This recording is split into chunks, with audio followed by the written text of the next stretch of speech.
Maduga, campeão de carreira de 2024, também para o time de A+ Team.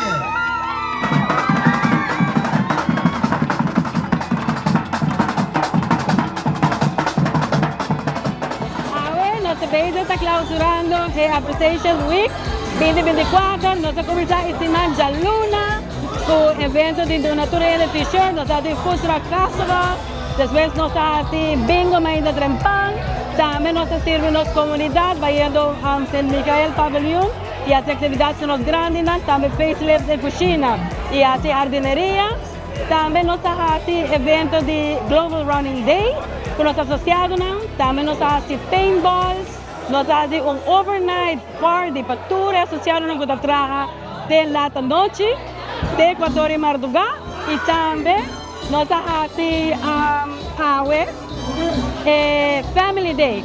Los AWE nos dedicamos a família com associados, como agradecimento, natura e família que está dando suporte também a nossos associados para poder também vir trabalhar contento e brindar serviço para os huéspedes.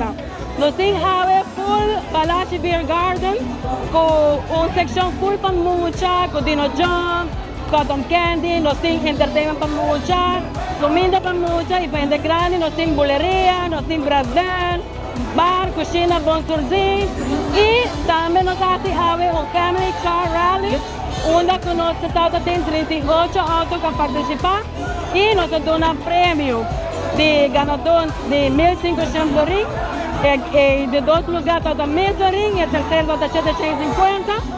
Pero en total nos da raffle 8.000 ring de premio. La tour nos asociado Mi mensaje está más o menos que la tour asociado del complejo que conta de 1.300 asociados.